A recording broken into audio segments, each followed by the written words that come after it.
Ba-ba-ba. Good morning, everybody, and welcome to the highlight of civilization, but also the total destruction of democracy. Some people call it a normal vote, but if you'd like to make it a little more exciting, let's call it the destruction of democracy. I feel the same. It's weird, but I know any moment now, the whole democracy is going to crumble from all of the voting, I guess.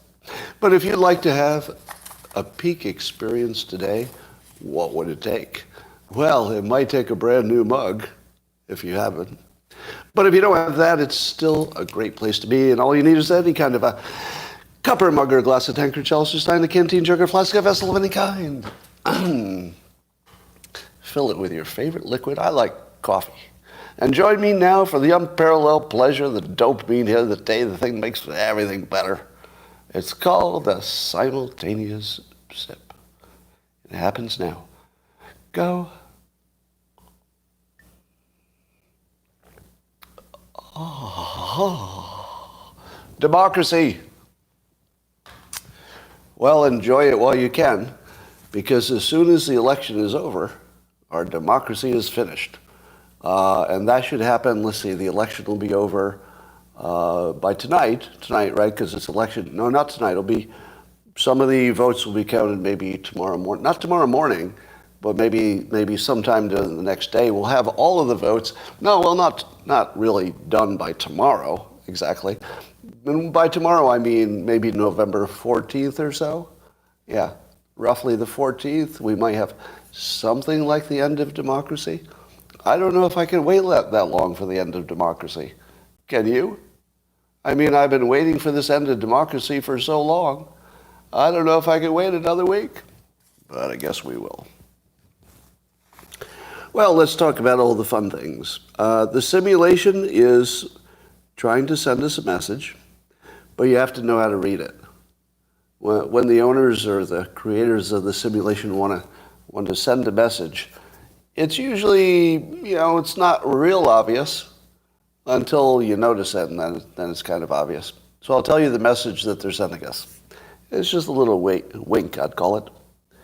I tweeted this, that Biden opposes the fossil fuels industry and drilling.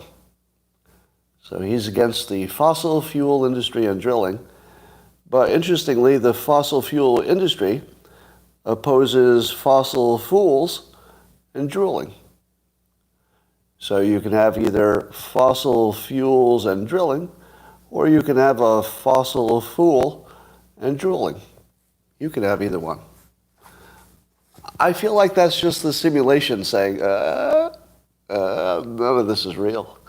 You know none of this is real. Watch this. All right. So as you know, advertisers were leaving Twitter because they're mad that it might become balanced again, or for the first time. And someone asked Musk on Twitter if he has a tortious claim.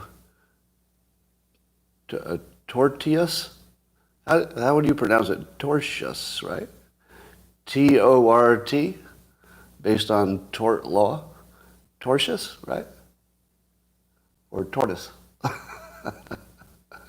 It's one of those.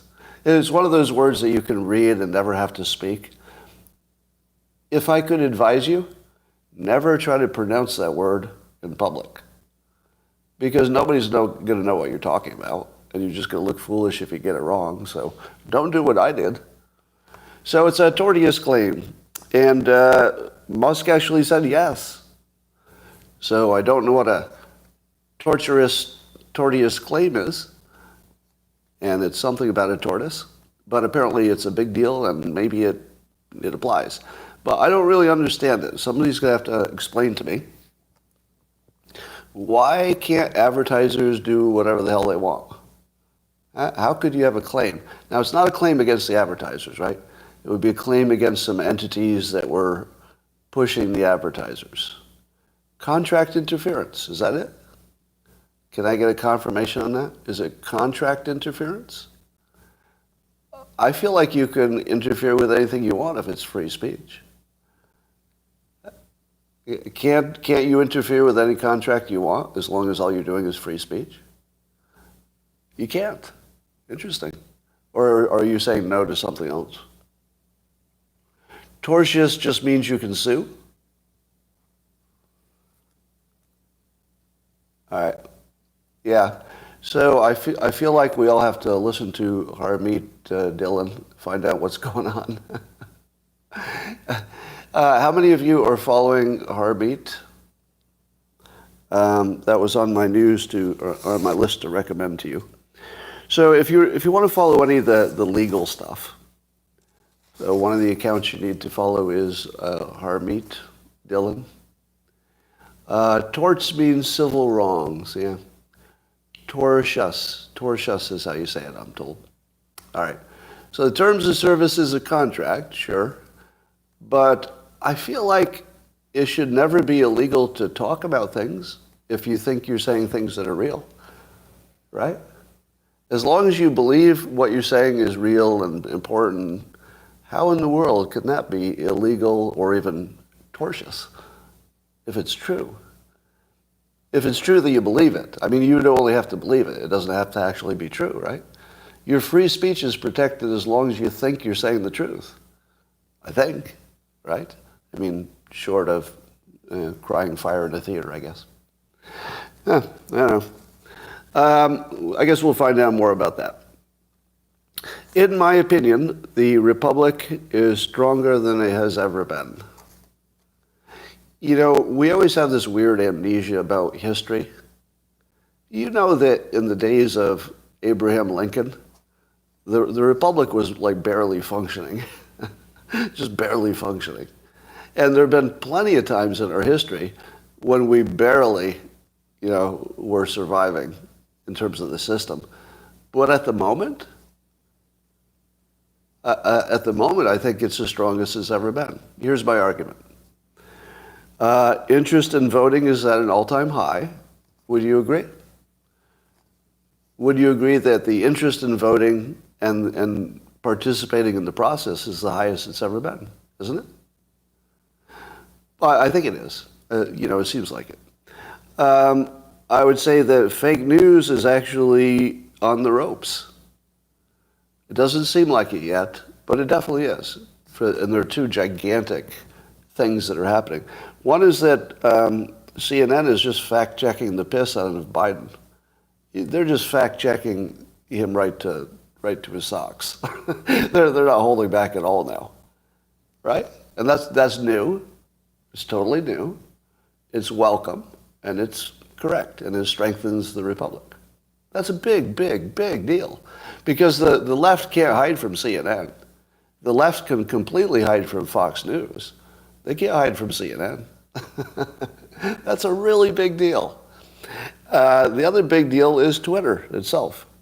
Now, in my opinion, it's too early to say, but it certainly looks like Twitter is evolving into a context giver as opposed to a propaganda engine. Do you think that characterization is fair? At least that it seems to be the stated intention, and I see movement in that direction, to make Twitter a context provider as opposed to telling you what to think and hiding views and all that stuff. How big of a deal is that? Imagine if every fake news that was important had a little note on it that gave you the context, just the other side, whatever's the argument on the other side, or just context. That really does change everything. Imagine if you couldn't lie with impunity on Twitter anymore. I mean, you could still lie. It's just that somebody would add a fact check and it would just hang there forever. These are improvements in the system.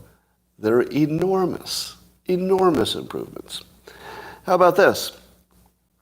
Trump hysteria is way down. Would you agree? So after the January 6th thing sort of fizzled, that they were trying to ball up as much of the remnants of the Trump derangement as they could, try to package it up and make one more good push with the January 6th thing, and it didn't work. It didn't move anybody. Remember my prediction that the longer Trump was out of office, the better he would look. Best prediction ever? Will you all give me that? Even if you don't like Trump, even if you're not a Trump supporter, you'd have to give me that prediction. That he does look better to the public. Maybe not you personally, but the public absolutely has a better opinion of him. What does the black and Hispanic support for Republicans look like? Really good. Yeah, it turns out that black and Hispanic support for Republicans in the midterm might be the highest it's ever been. Highest it's ever been. Right. So how good is that? It's like amazing. How about the fact that both the Democrats and the Republicans are bitching about elections being rigged? Is that bad or good for the Republic? Go. Bad or good for the Republic that both sides say, whoa, these elections might be rigged. You better watch them really carefully. So good. So good. There's nothing that made me happier than waking up and seeing that everybody's talking about election reform, right? How long have I waited for that? Today's the best day ever. It's the one day the entire fucking country can agree our elections are not where we deserve them to be. I don't use deserve often because I don't like that word. But I feel like we deserve better transparency and better certainty. Now, my opinion is I have no idea how good or bad elections are or have been in the past. But I can tell you how I'm going to react to the outcome. I will accept it when it is called. And I don't care how sketchy it looks. I'm going to accept the outcome as it's called. Now, I suppose there could be some extreme and thing that would change my mind. But if it looks like a normal election, even if people are bitching about this, this precinct or those missing ballots or those extra things, whatever, I'm going to accept it. Because here's what I've accepted as my truth. Neither the Republicans nor the Democrats want the system fixed in any serious way. That's my opinion. So if neither team wants it fixed, then the potential rigging or gaming of the system, even in legal means, is now part of our process. We have essentially de facto all agreed that as long as the cheating is below some line of obviousness, as long as both sides have all the rules, they know what to do, they know where to cheat, they know how to get caught, they're basically all playing the same game. If they're all playing the same game, then I hate to say it, but you know how we judge a potential leader by how well they campaign? And yet the campaign is not really a perfect proxy for how you would govern. Campaigning's sort of a different skill. But we do that anyway, right? We make some judgments about the campaign. I believe that the quality of the two parties is being expressed partly in how they game the system. Would you want to support a party that couldn't game the system if the other side is? Do you want your side to be the one who's not trying to game the system? Probably not, right? You might have some moral, ethical line, but if you know the other side is going to take advantage of every opening that they could take advantage of, you kind of want your team to do it too, right? That's not irrational. So we are going into an election in which both sides are going to try to game it every way they can. Some elements of both sides will cheat. Would you agree? Will you agree with me that both Republicans and Democrats, at some level, somewhere, will be cheating? There's nobody here who thinks it's only going to be Democrats cheating, right? Like everywhere, every state, every precinct, it's only going to be the Democrats cheating? No. You don't live in that country. Really? Really, you believe that? No, you don't. You don't believe that. I'm not even sure the mostly part sticks, or at least I didn't believe it until today. Do you want to have your mind just blown? Some of you already heard this news. It's more of a Twitter thing.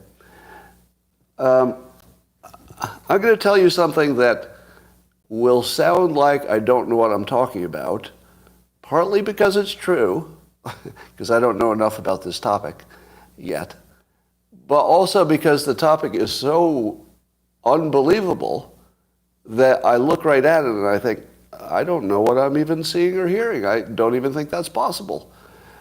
But it comes from good sources. For example, Harmeet is actually the one of the sources, and I wasn't sure I believed it until I saw it from her account. But did you know, and I hope I have this right, that there was a consent decree back in the 80s that banned the GOP from actively participating in elections, like the management or the effort of the election? Did you know that? And that the only reason that got reversed, which was in the past year, I guess, is that the judge who was keeping that live died. If the judge had not died, it would still be the case. And so, apparently, the Republicans taking advantage of this change, as Harmeet says, this election cycle GOP has recruited and trained over 80,000 poll workers.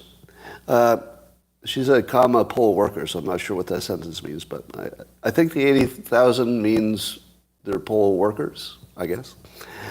We've engaged over 1 million volunteers, conducted 5,200 leadership trainings to prepare for election day operations, filed nearly 80 lawsuits, retained dozens of litigators, trained hundreds more, etc. And here's the part that this will just make your mind explode. Like, I don't even know how to hold this in my head. This is just so mind-bending that we're finding this out today. She says, this effort started last year, once a long-running consent decree dating back to early 80s, barring the GOP from engaging in election day efforts, expired. Judge literally expired. He died. Next judge refused Dem effort to extend it. And then her firm is working in multi-states on this. Is your head exploding? Like, I feel like I need a fact check on this, even though Harmeet is highly, highly credible, right? Like, I'm sure she's right, and I still can't believe it, right? This is one of those weird things where you can believe it and not believe it at the same time. Like, I believe it because the source is good, but I don't believe it, right? Are you having the same reaction? It's just not believable, but I think it's true. It's the damnedest thing. It's really playing with my mind. But I don't know. I guess we'll find out more about that. Here's why our system is stronger than ever. Another reason. There are more election deniers than ever. That's just the best thing. I think I said that before. And you're seeing more black, as I said, more black and Hispanic support for the GOP, I think is a sign of strength of the system. What would be a weaker system than 98% of black people voting for the same party every election? Could you imagine a stronger signal of a broken world? I mean, that's just broken. But if you get to, I think we were only talking about 17%, but that's double what it was. So movement in the right direction, right? Movement in the right direction. So that's all good. All right, so that's the good news. I think this system is strong, and I love today. Today is really a celebration of America. With all of our bitching and complaining and all of our conspiracy theories, this is who we are. Am I right? This is who we are. We complain about ourselves, meaning America. We will complain bitterly. We'll fight like cats and dogs. But today, we all support the same system. We all support the same system today. It's amazing. It's a cool day. All right, no matter how it goes. And I don't know how it's going to go, frankly. All right, what do these things have in common? Fentanyl, TikTok, teachers' unions, and abortion. What do they all have in common? Fentanyl, TikTok, teachers' unions, and abortions. 2 things they have in common. Number 1, they are things which Democrats aren't doing anything about or favor. And they're deadly for children and fetuses. If you want to make the distinction between a child and a fetus. Not all of you do, and I respect that decision. But it's starting to be kind of obvious that the Democrats are anti-child. Am I wrong? Like, it seems to be everywhere. It's everywhere. Like, shut down the schools. That's good for the adults. Not really, but everything seems to have the same quality to it. Now, I would like to slam the Republicans as hard as I possibly could for also being worthless on TikTok and fentanyl. And what some people said is, but Scott, Trump signed 2 executive orders trying to ban TikTok. So that's a real thing, right? No, that's not a real thing. Now, the courts became a big court battle, and the courts overturned it, right? Let me ask you this. Do I not understand what the commander-in-chief job is? Am I confused what a commander-in-chief is supposed to do? Am I missing the whole concept? TikTok is not a potential threat. It's a current, active, military threat against the children of America. It's an ongoing war. They're being brain damaged and degraded by China right now, while we sit here. Now, if you tell me, can I give you a little warning? There's a real good chance some cursing might come out in the next few moments. If you don't want to hear anything, let's say not an appropriate word for social media, you might want to check out now. This would be a good time, okay? Because I've never been a commander-in-chief. Well, let me tell you how I would play it. And this is apparently not how Trump played it. And it would go like this. I'm signing an executive order to ban TikTok in my role as commander-in-chief.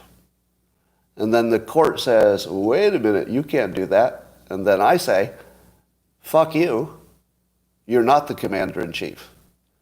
And then the court says, but wait, you can't do that. And then I say, I'm not sure you heard me the first time, but fuck you to death, you're not the commander-in-chief.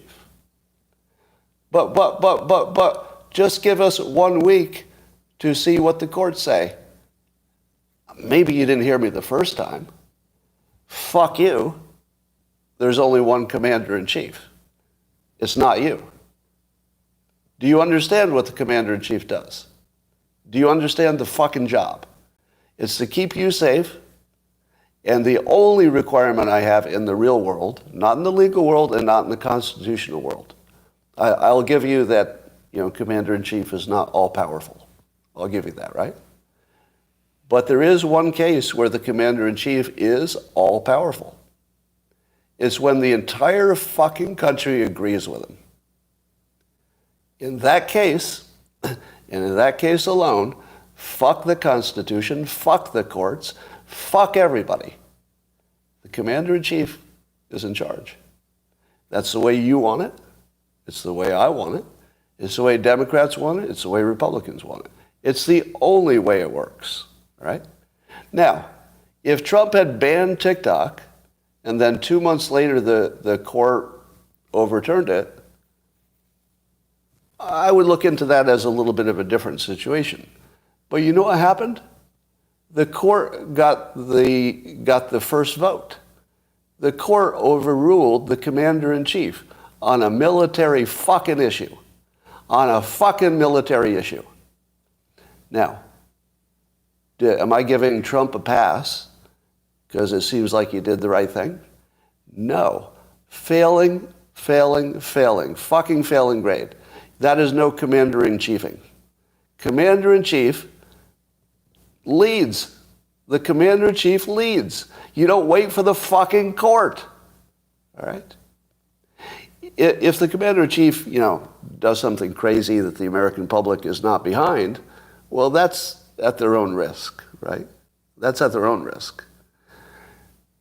But if the commander-in-chief does what the public, Democrats and Republicans, I'm pretty sure, by a huge majority are going to agree with, the fucking court better stay out of it.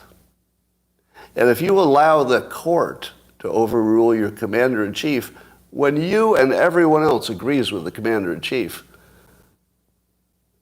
there's something wrong. So let me say as clearly as I can, I don't support any candidates that are running for office in the midterms. I also don't support any potential presidential campaign that seems likely to run. Do you know who I don't respect whatsoever for their fentanyl opinion? Kari Lake, Chip Roy, anybody you want to name, Trump, anybody you want to name who you think is a hard ass on fentanyl, not even fucking close. They're not even in the zip code of being serious, right? If they're trying to tell you that the border security or even the death sentence for fentanyl dealers, which Trump promotes, if they're trying to convince you that that's dealing with the problem, they are fucking lying to you, or they're idiots, and I don't think they are. None of the people I mentioned are idiots, clearly, right? They're not idiots. So they're either wrong or they're lying to you. They either don't know what to do or they're lying to you. There looks like there's only one serious thing you could actually do about fentanyl, maybe two. Yes, I'm in favor of the death sentence for the high-end fentanyl dealers, but it's not going to make much difference. Yes, I'm in favor of airtight border security in general. I think how much we turn the dial and who we let in is a separate question. But absolutely, tighten that border. That's just basic hygiene for your country. But that's 5% of the problem, because fentanyl is so small, you can just throw it over the fence. I mean, literally. You just say, hey, here's enough fentanyl to kill everybody in San Francisco. Catch. So the wall isn't going to stop fentanyl, all right? Now, if you've been fooled by I did a lesson on the Locals platform yesterday about how to create psychological blindness. The way you create psychological blindness is you make somebody look in the wrong place. If they move their frame of perception, they'll just miss something that they would ordinarily have noticed. Here's what you would have ordinarily all known, except that all of the politicians on the left and the right are causing you some blindness. Here's what you should all know that you don't know. Border security is almost none of the solution. It might be 5%. That's it. If you've been fooled into thinking that those are solutions, you've been cognitively blinded by people who are doing it intentionally, right? Here's what a solution would look like. I propose to level the cartels where they stand and to take functional control of the Mexican government to make sure that the cartels, aren't running the government. And then we'll phase it back to Mexico once we are comfortable that their country is in good shape. I would say we're saving Mexico. How many Mexican citizens do you think would actually disagree with destroying their own government that is clearly owned by the cartels? Probably none. Probably fucking none. Right? This is one of those things where I can't describe to you enough if you don't live among the immigrant community, as I do. You don't understand their attitudes about anything. There's nobody who came across the border, and probably nobody who remained unless they work for the cartels, who wants the cartel to be running their country. Do you think there's anybody on any side who wants the cartel in charge of Mexico? No. There's zero people on that side except the cartel. So, and then let me ask you this. How hard would it be to conquer the Mexican government? It's probably a day job. Right? It's probably a day job. Because I think they would just roll over, wouldn't they? Probably. I'm not even sure the soldiers would fight, because it's only the leaders who are, in bed with the cartel. It's not the rank and file. So if America went and said, we're going to change your leadership, but everything else is fine, we're not going to change anything, we're just going to change out your leadership to get rid of the cartel, you could actually probably get the military to go along with, at least the rank and file. And it's not like they have nukes, right? Mexico doesn't have nukes. Do they have missiles? I don't believe Mexico has anything that could reach the United States with any real risk, is it? As if they would attack the United States. I don't think they would. Now, how much is your mind blown that I'm saying with no restrictions whatsoever, I'm not hedging this whatsoever, that the United States should attack and conquer Mexico? But temporarily, we should give it back after we fix it. Does it blow your mind that I can say that directly and out loud? It's kind of weird, isn't it? Now, you're saying it's delusional. You're saying it's delusional because the odds of it happening are very low. Wouldn't you agree? Do you see what I'm doing? You see what I'm doing, though, right? I'm actually changing the odds. If the odds were going to stay where they are, I'd say, yeah, that's not going to happen. There's no point in even talking about it. No, I'm changing the odds because I just did it right here. I just said, let's attack Mexico and conquer them and destroy the cartels and then give Mexico back when we're done. And I didn't see anybody disagree with me. Maybe I missed it. But I saw people sort of talking about it, but I didn't see anybody disagree. That's persuasion. See, the first part of persuasion is people have to accept it in the set of possible things. And you just did that. You just accepted it on the list of possible things. And it wasn't there before. I put it there. Do you remember you heard the story that Trump had asked about attacking the cartels or with a drone or a missile or something? And the first time you heard it, you're like, what? What? That's crazy. That's crazy. And then the second time you hear it, you're like, yeah, that's crazy. And the third time you hear it, you're like, yeah, that's something people are talking about. I hope we don't do that. And the next time you hear it, you're like, I wonder if that's actually something that could happen. Then the 10th time you hear it, it's an option. The 10th time you hear it, it's just an option. So I'm gonna move attacking Mexico from something unthinkable to a fucking option. If somebody has a better idea, I'm totally open to that. And by the way, at the same time, I would work on demand. I'd work on demand at the same time, as hard as you can. But it's not a one solution situation. It's do everything situation. It's all hands on deck. Yeah. The other thing you could do is you could ask America to narc on the fentanyl dealers. I just had that idea. Here's what I wouldn't do. I would never ask somebody to narc on an American. I would never ask you to narc on an American for doing American crime, because it's not going to happen and blah blah blah. But fentanyl is not about American crime. Anybody who's selling fentanyl is working for China, whether they like it or not. They're either working for the cartel or they're working for China, or both. Right? So would you drop a dime on a spy, a foreign spy? If you knew somebody was working for China against the interests of the United States, would you call the FBI? Well, I would. That's not narking. Is that narking? That's not narking at all. Do you know who else should call the FBI? Criminals. Even a criminal should call the FBI. Because, even the mafia was on America's side during World War II. Am I wrong? Even the mafia is on America's side. Right? So if you're the worst criminal in the world, you should still drop a dime on even a low-end fentanyl dealer. Right? Yeah, every name of every person. Because there are people who know the names. I'll bet every fentanyl dealer is known to somebody who doesn't do fentanyl. I'll bet every one. I'll bet everyone there's somebody who could drop a dime on them. And I don't think you should encourage dropping a dime on the heroin, the cocaine, the marijuana, whatever else, because that's just going to get you killed, right?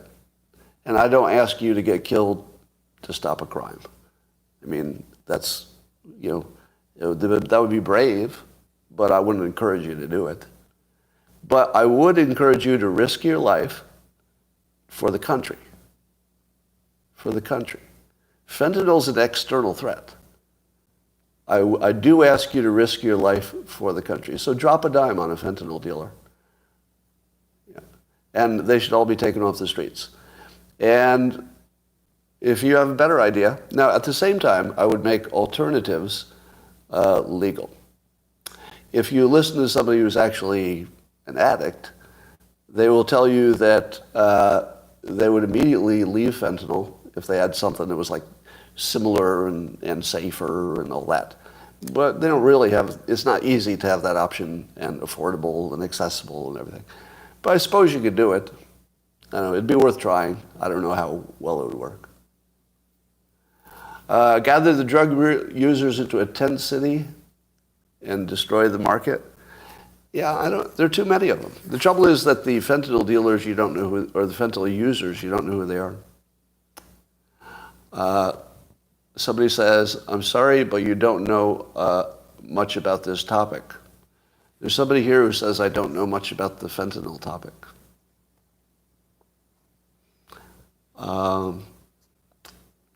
Okay. I'm not even sure if that comment was directed at me, because that's so far off. I don't think there's much I know more about. There's not much I know more about. And you realize I'm like right on the edge of unloading on you right now, right? You realize how close I am to just going, all right.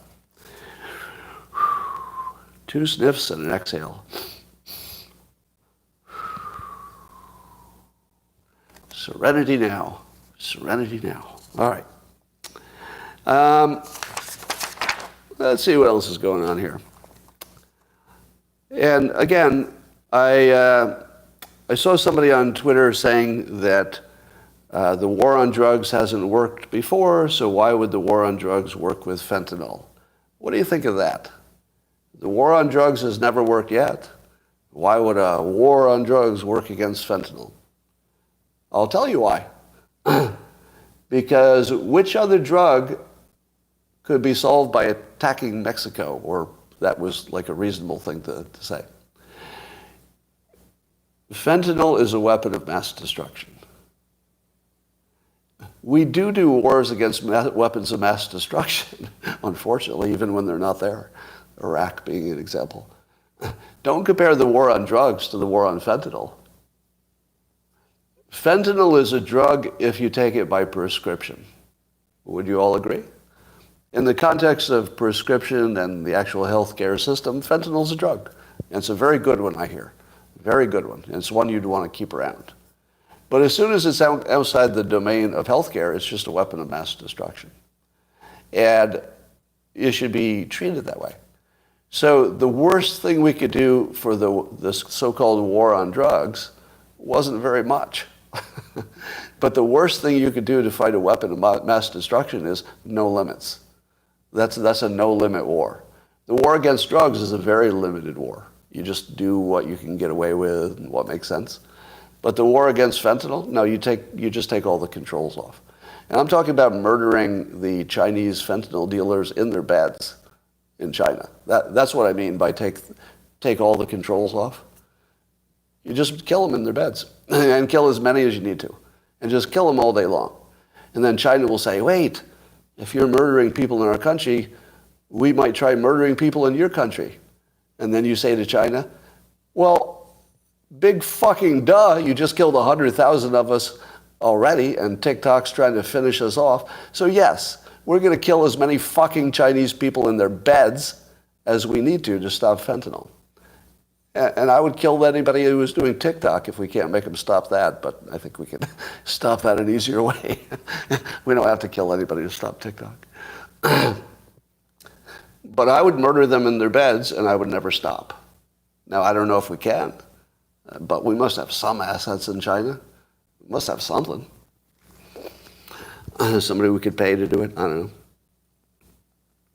know. There's a Kari Lake ad. I was asked to rate for Persuasion.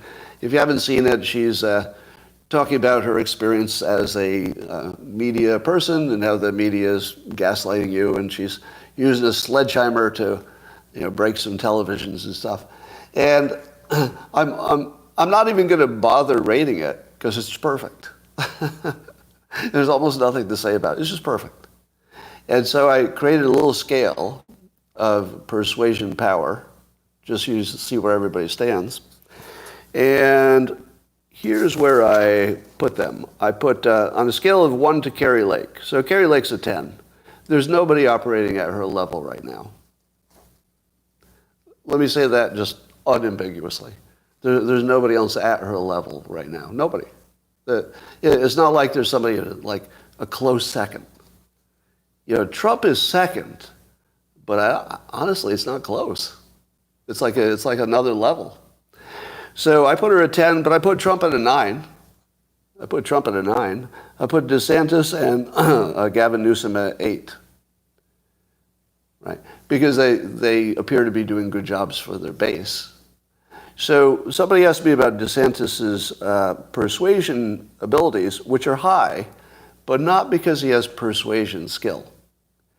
What DeSantis has is competence, and he reads his base really well. Now, those are really good things for a politician. What's better than competence?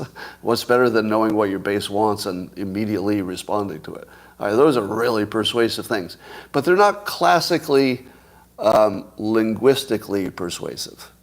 I don't see DeSantis having the Trump skill or the Kari Lake skill, but certainly completely capable. If you get a president who can do 8 on persuasion, that's your George Bush's, your Bill Clinton's. That's strong. You would be well served by an 8. But we do have a 10, and it's just worth noting.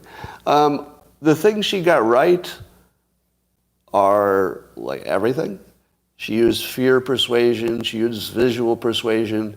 She used pacing and leading. She probably made you think past the sale. I don't know. It was everything. Basically, just everything. It was all there. And the other thing she has going for her, which I think matters, but I don't see other people talking about it, is that, what's the right word? I just lost the word. Her gender is, how to say this without being insulting? She has both masculine and feminine traits, and the weird thing is she has lots of both. Androgynous maybe, but that feels like insulting. All right. Let me give you an example. When Mick Jagger is performing on stage, let's say the younger version of Mick Jagger, he was weirdly masculine and feminine at the same time, wasn't he? And it really worked, didn't it? Like, there wasn't anybody like him, per se. I mean, Bowie, maybe the same thing, but wouldn't you say that Mick Jagger was both masculine and feminine at the same time, but also projected both of them with maximum strength, which is weird, very rare. And I think Kari Lake does that. That she's weirdly sexy while representing the better qualities of two different genders. So that's how I turn that into a compliment. She has the better qualities of two genders, right? Now, I realize how sexist that sounds, right? So I'm dealing here on let's say, on a stereotype level, just so you know I'm aware of what I'm doing here. On a stereotypical level, she has femininity, because she's got the look. And she, cares about the children and stuff. So she's got the nurturing thing, but she's tough as nails, and she's using a sledgehammer for her ad. So you sort of imagine that as more of a male energy. Yeah, that's really strong. She just hits every note. So, but again, I do not recommend her for office because there's nobody running who's got fentanyl right, and I'm just a single issue voter, which means I won't be voting because there's nobody who's good on fentanyl. All right, Twitter growth is at an all-time high under Musk, which I think explains why my user numbers are up. Does anybody still have high user numbers? You still getting a lot of new followers? Let me check mine here. I'll give you I'll actually show it to you. Pre and post Musk. So the Social Blade app shows you how many people are signing up. So I'll show you. All right. So here, you can see it. Probably you can't see it very well, but you can see in the top is pre-Musk, and then it goes into post-Musk. You can see there's a huge jump. So it goes from an average of maybe, just eyeballing it, maybe 200 per day, a little more per average as new followers, and now it's closer to 1,000 per day. But it's trending down, so I think it'll go back to some baseline. So I would say that the change almost certainly is Musk excitement level change, and probably not because of some algorithm change. All right. I was pointing to an article in which some climate activist was wondering why is it that the whole population doesn't understand that we're heading toward destroying the planet with climate change problems. And it was a pretty smart piece, but what was missing was something that's always missing from the climate change argument. And have you noticed it? What's the big thing that they always forget? Now, they always forget, the odds of technological improvements, step changes and what we can and cannot do. But that's, everybody ignores that because it's basically impossible to predict.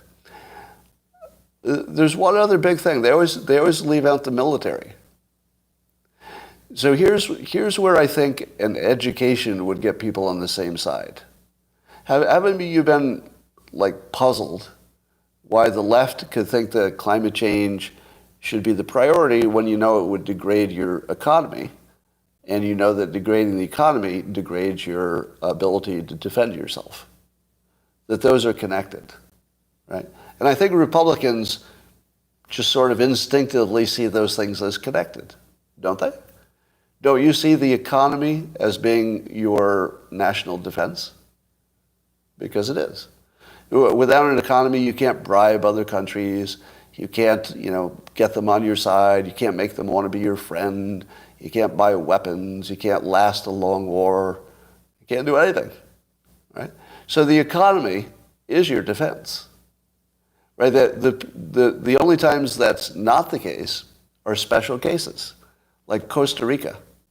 Costa Rica has no military because they're our little buddy, right? If you want to be America's little buddy, maybe you don't need a military either. Japan doesn't need a full-sized military because they're a little buddy, right?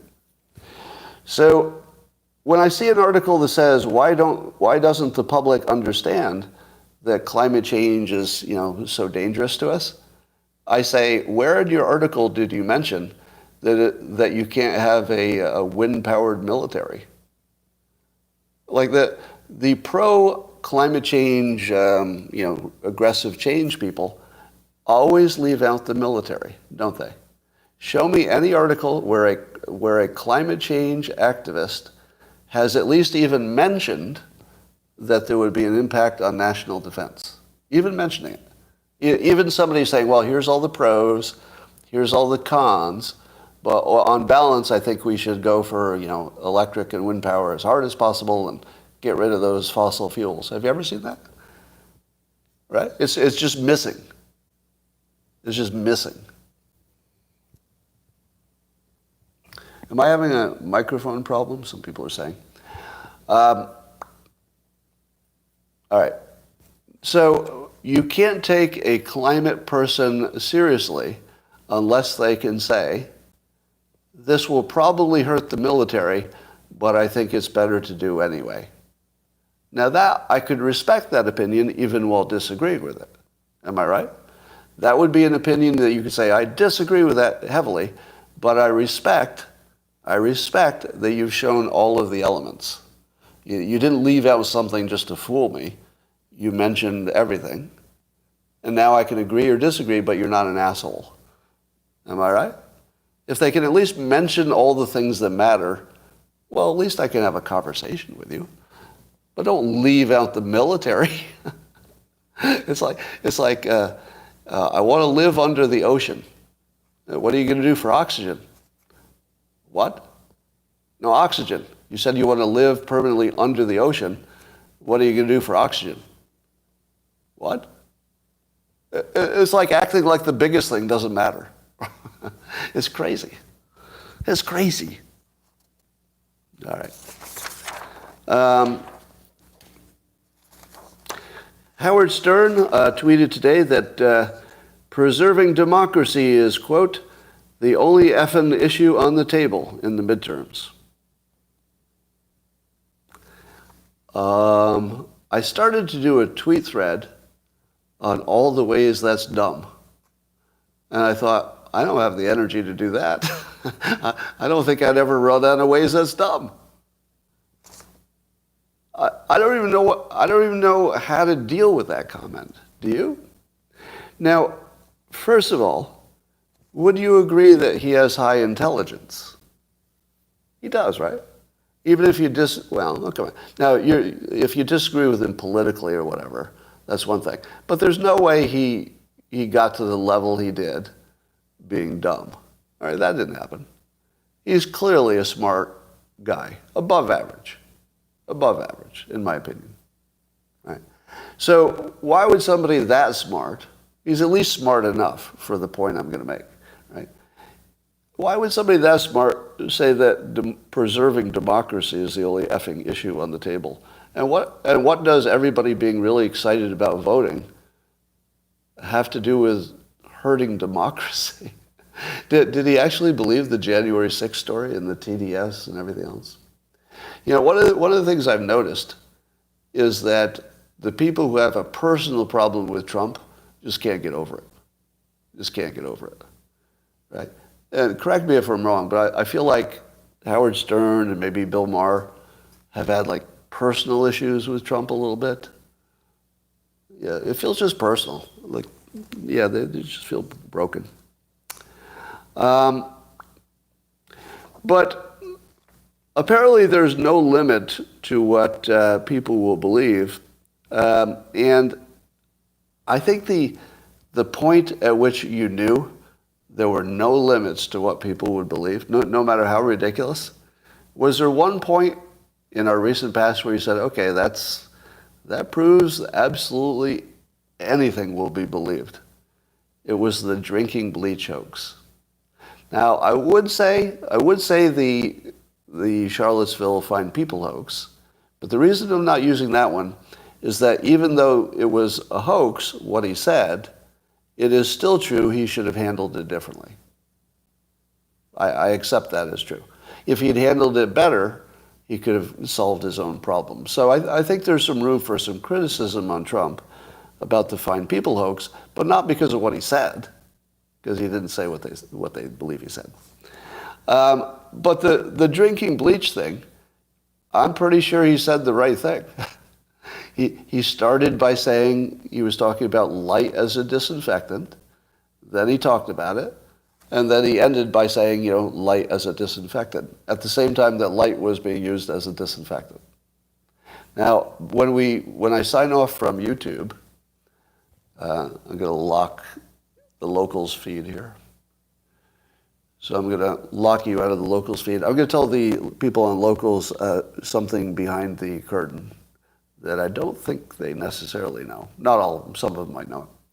I'm going to give them a little bit of a behind the curtain thing. And yes, I think most of you know that there was an actual study about using light, the heal light technology, I think it was called. But I'll add something for the locals crowd in a minute. All right. Did I cover everything? I think I did. Wow. What an amazing live stream. It's probably what you're thinking, right? You're thinking, I've never seen a live stream this good.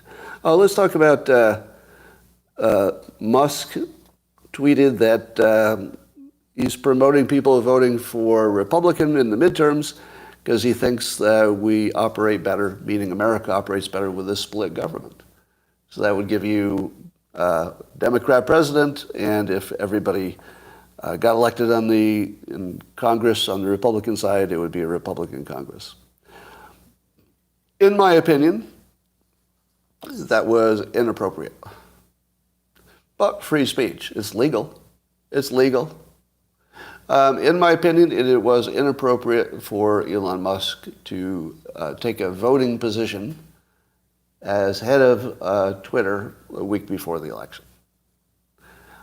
But he's not wrong. I don't disagree with the point. I just don't think it was the right move because it's going to excite people in a way that they don't need to get excited. Like, you don't want people going to the polls thinking that Elon Musk, influenced the vote. You don't want the guy who owns Twitter to be influencing votes at all, at all, right? At all. Not inside the job, not outside the job, not in his private capacity. But he can. So unambiguously, he has that right as an American. And I 100% support his free speech as an American. So he has that every right. So he's right in his point. I agree with the point that we do like a mixed government. And he has the right to say it. I just wouldn't have done it. What do you think? Do you agree? Do you agree or disagree? I wouldn't have done it. I think I would have stayed out of it. Yeah, I don't think it helped him or America. Would you agree? That it didn't help him, it didn't help Twitter, it didn't help me. I don't think it helped anybody. Yeah. But at the same time, would you want Elon Musk to not be Elon Musk? Right? Do you want him not to do that? It's really a tough one. Because I could say I wouldn't have done it, and I could say I prefer he didn't do it. But I would not want any pressure on him to not say exactly what he's thinking, whatever he's thinking. Because his transparency is like a national gift, in my opinion. It's just a gift. To be able to see what appears to be a complete, honest, and transparent approach to all of this stuff, you don't see that. I want to see the real thing. It's the same thing I say about Trump. Trump says things that I wish he hadn't said. We all probably think that. But when he does, I have these two feelings. It's like, I wouldn't have said that. And at the same time, I think, I'm really glad he did. Because I know what he's thinking. Right? Don't you appreciate the transparency even if it bothers you? Like, I'll take the transparency every time. I just wouldn't have done it.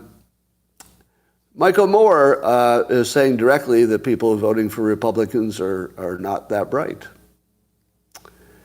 So that wasn't really the best thing to say right before the vote. Do the Democrats ever learn that insulting the actual voters doesn't work as well as you hope? Yeah. And who was it? Adam Carolla, who said that Michael Moore looks like a out-of-work lesbian? Is that what he said? And then somebody on Twitter accused accused Adam Carolla of calling Michael Moore an overweight lesbian, and then he was corrected. No, I didn't say overweight lesbian. I said out-of-work lesbian. So if you could get that clear. By the way, I love lesbians, so I'm not insulting them. I just think it's interesting what other people are saying about other people, right? I'm not jumping on the making fun of Michael Moore for his appearance thing. I used to. I feel like, you know what it is? Let me be a little transparent for you. When you're not much of a public figure, or you're not a public figure, dumping on somebody for their looks doesn't feel as evil. But when you become more prominent in, let's say, talking about politics, as happened to me, I don't feel like you should model that. Now, I'm just talking about myself. You can do anything you want, right? I feel like, because I honestly believe that making fun of people for their physical appearance is just all bad. But when public figures do it, that's a little extra bad. Wouldn't you agree? You know, don't you think that I should be held to a higher standard than you should? Would you agree with that? That I should be, because I'm a public figure and I talk about politics, don't you think I should be held to a higher standard than the rest of you? Yeah, I think so. You know, with great power comes great responsibility, but even with average power comes some average responsibility. You have to take it up a little bit. And so, in my opinion, if I can be, you know, some tiny little voice that says, let's not focus on people's appearance.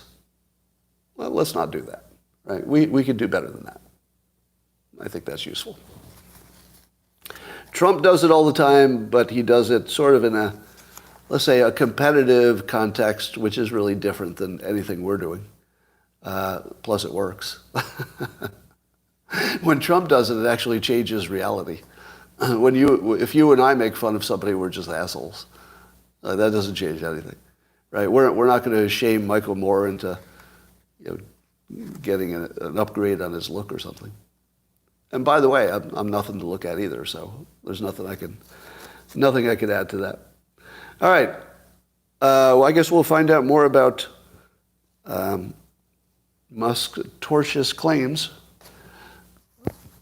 All right. Did I miss anything else I missed? Rob Ryder. I think it's time for a closing simultaneous sip, and by closing I mean for the YouTube and Spotify people, as opposed to locals that I'll talk to you in a moment. Are you ready? Go. Correction. I've got a correction in the comments here from Mavro, who informs us that she is bloody gorgeous. I think she. I'm hoping you're she. Bloody gorgeous. And I do not disagree with that, because I've noted that the people on locals are unusually sexy. That's a thing. In fact, if you subscribe to the locals platform, you become immediately 10% sexier. And I promise that. That's guaranteed. You will have you can have your money back from somebody else, not from me, but somebody will give you money if it's not true. I promise. Yeah, every one of you is sexier the moment you subscribe, because you'll be smarter. You'll be a go-getter. You will have identified yourself as above the unwashed masses, more educated, more kind, more useful, and more successful. All right, YouTube, that's all for today. I'll talk to you tomorrow.